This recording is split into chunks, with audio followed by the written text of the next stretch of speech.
Hey, what's up, everyone? Today, I really quick want to talk about a certain style of marketing. Um, Actually, maybe I'll go over a few styles of marketing, two of which I did today, and I just thought, you know what, I kind of brought these up before, but maybe I should talk about them in depth a little bit. So the first one is, dude, why are you all wet? Go. Burp in my face, sicko. First one is going door to door. There's two different ways to go door to door. You could either actually knock on the doors and try to get the people to come out and actually talk to you. You just introduce yourself or ask them if they know anyone. If you do that, it is going to be considered soliciting. So make sure that you talk to your local county or municipality and make sure that you're not breaking any sort of soliciting laws. You may have to get a permit in order to actually knock on someone's door and ask for business. The other way is to put out door hangers.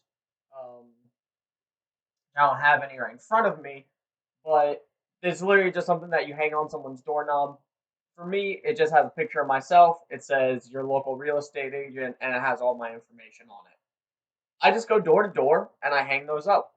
Now, if someone happens to be outside or if their door's open, they see me walking up or something like that, I will wave to them and I'll talk to them. I'll let them know, hey, my name's Philip. I'm a real estate agent. I was just getting out my information. I doubt that you're looking to sell your house today. Well, if you need anything in the future or if you have any friends or family, please feel free to give them my information and, give me a call when you need me. Most people will be like, okay, yeah, thanks, cool, bye.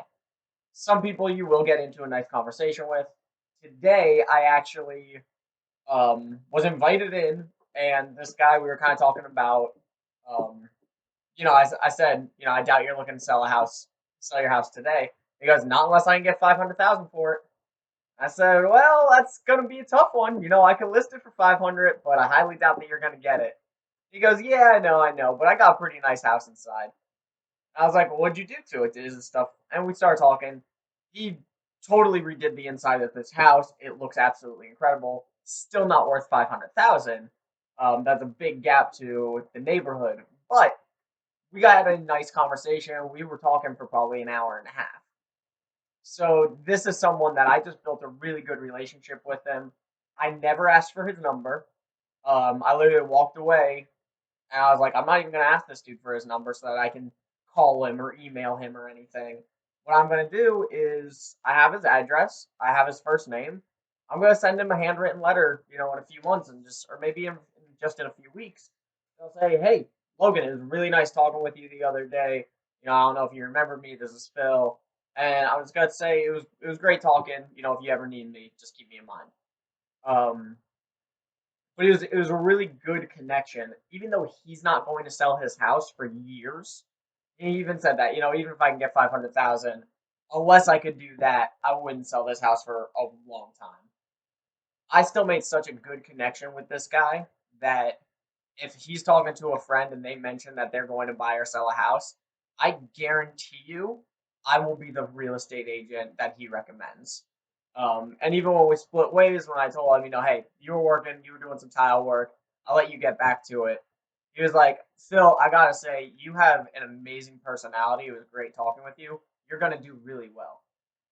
And to me, that's a huge thing to hear. Like, that's really important because now this guy wasn't just being nice and talking to me, and he wasn't just showing off the work that he did, but he truly enjoyed my company when I was there. Sometimes someone knocks on your door and you sit there and you listen to them because you're just trying to be nice to them. No, this guy actually enjoyed my company, so I know that if he's in a conversation where someone's talking about buying or selling a house, he's gonna be the person that will recommend me because he actually enjoyed speaking with me. Even though I never did any work for him, I didn't help him buy his house. I didn't help him sell his house. He enjoyed me as a person, and that's gonna go a really long way. So when you do door to door, you can make those relationships that even though the person I'm talking to doesn't need me, as long as I can build a really good relationship with that person, they're gonna refer me to someone else. And that's how you're gonna get a lot of business. Um, the other way is what I'm actually doing right now is mailers. So This is actually a pretty basic script. You can Google the golden letter real estate, and you probably get this exact same thing. I changed it up a little bit because on the golden letter, it has this tiny little white lie that says, hi there. I have buyers that are looking to buy a house in your neighborhood. If you or you know anyone in your neighborhood that is looking to sell, if I don't have a buyer that's looking in that neighborhood, I'm not going to say I have a buyer that's looking into that neighborhood. It is a little white lie, but it's not something that I want to do because one, that's just not who I am. I don't like exaggerating the truth. I don't like BSing people. And the other thing is, if someone calls me and says, "Hey, I do want to sell my house. Who's your buyer? Tell me a little bit about what your buyer's looking for." I now have to say either, "Oh, I was lying in that letter," or I have to make up a new lie that says, "Oh, my buyer's actually just found another house, this morning." Total BS because the buyer didn't exist. Or I have to say, "Oh yeah, my buyer is this person who's looking for this and this and this," and then either hope to God I find a buyer that fits that criteria, or use a friend to pretend to be a buyer, or then say, "Oh, your house isn't what they wanted. I showed them a picture of their house, they didn't like it." None of those are good scenarios. All of those, a tiny little white lie in a letter, now went to straight up lying to your client or telling them that you lied in the letter, which makes you look pretty bad. So I take that section out when I do my letters. My letter again is just really simple. "Hey, I need a favor. Who do you know that might be thinking about moving in the next 30 to 90 days? Will you introduce us? There are multiple buyers in the area," which is 100% true, "that may benefit from one of these homes. And they're ready to," yeah, I don't really like that. It says, "and they're ready to pay top dollar." Again, that's true for everywhere, but it makes it sound as if like, anyway. I also have the resources and partnerships to help the seller find a home of their own, which is 100% true. And then feel free to contact me with their name and phone number. I'll be sure to take great care of them. If you don't know anyone, keep me in mind for the future. It's a very simple letter. Um, Again, that one thing of like, there's buyers that are willing to pay top dollar. It almost makes it sound like I know the buyer, and I've already talked to him, and the buyer's like, "I will pay top dollar," where top dollar is whatever the market value is. Um, so it sounds iffy, but again, not a lie in that case. Anyway, these what I like to do. Um, So I scan my business card. I put my business card at the top so that if they see that business card, that same picture, that logo, anywhere else, that's just brand recognition. They might look at this letter and I fold it this way. So the first thing they're going to do is look at that and then they'll open it up to the letter. But they might not need me right now. They might not know of anyone right now. They might throw this out the second that they open this and see that I'm a real estate agent or that it's some business thing. They might throw it out that moment, but they at least saw that picture and saw my logo and they saw my name, Phil Marzen. So now if they go to a grocery store in the area where I have my business cards, now they just saw it again.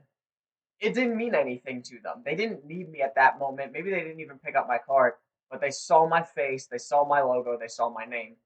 Now maybe 2 months down the line, I don't use Zillow. I have nothing against Zillow. I just don't use Zillow. But for argument's sake, just to use an example, say they're on Zillow and they look up real estate agents in the area and they see my picture. They're likely to choose me because that picture was familiar to them rather than someone else. Just them seeing my photo over and over again, they're subconsciously recognizing that, where they might not think, "Oh, I saw that guy in the grocery store and that guy sent us a letter." But they subconsciously have seen my photo before, so I'm familiar. and there's a greater chance that they'll pick me to give me a call rather than another agent that they've never seen in the first place. Um, with this letter, so I fold the letter, I put it in a nice neon green envelope, or blue, or pink, or yellow, or orange. Um, and the reason that is just because when you're going through your junk mail and you see all of your names with return addresses to ridiculous places, they're all white envelopes. It's just junk, junk, junk, junk, junk, junk, junk, junk. You look at the return address, see who sent it, and then you throw it out. You don't even open it. But when you see a neon green envelope, you're probably thinking birthday card, anniversary card, like it's something fun, I guess, for lack of a better term. I also put, I guess I should hide my address there, but I got a stamp that has Emily and Philip on it with our address. Um, Emily is my wife's name. So this is a legitimate stamp thing. One of these things. So we stamp that, and now it looks like, okay, this isn't just some random company, this is a person. And they might read Emily and Philip. I don't know who Emily and Philip are, but they're more likely to at least open this than just throw it away. If I put something here that said, Phil Marzen, Keller Williams, they might throw that away. Or if I said Phil Marzen, real estate agent up here, they might throw that away real quick. But Emily and Phil, well, this is this neon green letter from Emily and Phil. I don't know who Emily and Phil are. Let's see what it says. And now it's my business card, brand recognition. Opening it up. The letter is simply, hey, I want to help a lot of people this year, and I'm asking you for referrals if you yourself are not needed. I also put all my information, and I got a QR code so they can scan me and add me into their contacts very quickly. These are two ways that I really like to market. Now, these are what I refer to as first degree marketing. I know there is a term for it. I don't know what the hell the term is. That's what I call it. Where I'm reaching out to brand new people. These aren't people that know me. These aren't people that I've met before. They're not people that are already into my system. These are people that I pulled their information off of from their neighborhood, off of Bright, off of the MLS, or I just picked a neighborhood off of the MLS and I went hanging up door hangers. The other day, I knocked on a neighborhood where one of my friends that's a real estate agent actually lives there. I didn't know he lived in that neighborhood. And one of his neighbors told me, hey, there's another agent that actually lives in this neighborhood from Keller Williams. I was like, oh, who is it? She goes, Leon. And I was like, enough said, I'm out. And I left because that's in Leon's neighborhood. Um, but normally I'm not going to check for stuff like that. I didn't know it was Leon's neighborhood. I'm in neighborhoods where some people I know live, and I don't know that they live there until I see their truck in the driveway. So these are all first time people I'm talking to. And the statistic that I read, I don't know how accurate it is, but I read that when you're reaching out to people for the first time, you'll probably get one deal in about 600 touches.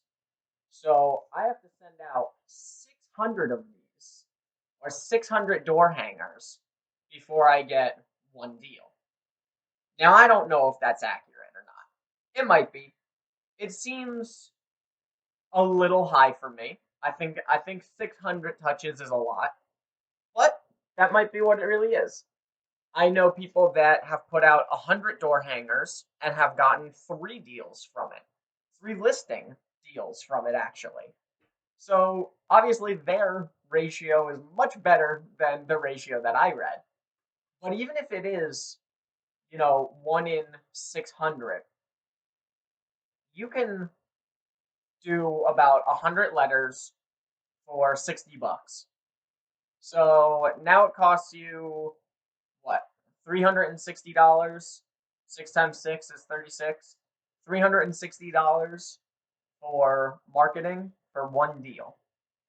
360 bucks, that seems like a lot for just one deal. But if you're making $3,000 that deal, 4,000, 5,000, whatever it is, that's not bad. And sometimes when you're on Zillow, you might be paying $1,000 a lead on Zillow, depending on what zip code you're looking at and how good the leads are and stuff like that. So even if it is 1 in 600 letters or postcards or door hangers, whatever it is, that's not bad. And door hangers, those cost me. I bought 1,000 door hangers the other day, and it cost me. No, I bought 2,000. I bought 2,000 door hangers the other day. Cost me $400. So that's going to be, that should be at least 3 deals, almost 4 deals. 3.5, and it cost me $400. That's an awesome return. That's only $100 a deal. $120, say, every single deal. That's not bad at all. That's very cheap marketing. And that's looking at, what I would think would be the worst case scenario, 1 in 600. I think I can do a lot better than that. I don't know. A lot of the deals that I've worked with so far have been referrals. And I know these things do take a little bit of time sometimes. They might have to sit on it for a little bit. But maybe in 4 months, the door hangers I put out today is when they're going to be talking to a friend and they're going to say, hey, I have a door hanger with real estate's information. I'll give you his card. Maybe the friend that I made today, Logan, maybe he'll be talking to someone in 5 months and he'll be like, yo, there's this awesome real estate agent, Phil, that came to my house. Some things aren't going to be instant, but they will happen. So these are 2 marketing strategies that I really love. Again, you are hitting people for the very first time, so you might not have a huge, humongous conversion rate, but you are getting that brand recognition out there. Something that I'm working on as well, and I'm sure that there is a template out there already, so I'm probably going to look for one and then make my own, is something that I'm basically calling the Golden Letter 2. This is the first one where it's introducing yourself and telling people how you're doing or what your plans are for the year. Again, this thing starts with, hey, my goal is to help 30 people buy or sell a house this year. I need your help. I want you to let me know if you know anyone. Feel free to give them the information. Basically what this letter says. I want to do a letter in a few months to everyone I'm sending this one out to that says, hey there, you got my letter a few months ago. I just want you to know that since then, I've actually done X number of deals with some of your neighbors, or X number of deals in the state or wherever it is, in the county, whatever you're looking at. I'm getting closer to my deal or to my goal, and at this rate, I actually want to try and help 45 people this year, or whatever the case may be. Obviously, this is situational. I'm still looking for more people. I still want to help more families. If you know anyone, please remember me. Here's all of my information. So now I'm not just touching this person once and then never talking to them again. They're now getting updated information about me being a real estate agent, how I'm doing. So letting them know, hey, I'm serious about this. I'm a good agent. Other people have used me from my last letter. Keep me in mind. That's it. But they do say that it normally takes about 7 touches before you hear back from a person. So if I do a door hanger, a golden letter, a postcard, another golden letter number 2, maybe I do some sort of like charity event in their neighborhood, or I do door hangers again or something like that. Maybe I do a handwritten letter if I haven't heard anything back, or if I have heard something back, maybe I give them a phone call or a text if I got their information that way. But just keep on updating. Worst case scenario, they just get a door hanger every 6 months or a letter every 6 months. You just want to keep on moving with it. So again, these are my 2 favorite ways of marketing is door hangers and these golden letters. My other one is postcards. I actually am working on designing postcards right now. I'm going to have different types of postcards. That's the other thing. Door hangers. I have different door hangers. Ones I have right now just say your local real estate agent, but I'm having door hangers made up to be similar to the golden letter. They'll have a little bit more information on it saying, hey, I want to help X number of people this year. Let me know what you think. Give me some info. Or give me some referrals. Give me feedback. I want to help you. Give me a call. So having different stuff, not just having the same door hanger, the same letter that you send out every 4 months, having different stuff really helps. So when you look at marketing, don't be afraid to just send strangers information. It's all about brand recognition. Make sure your face is on it. It's gonna be really good. All right, I gotta go, but I'll talk to you guys soon. Have a good one.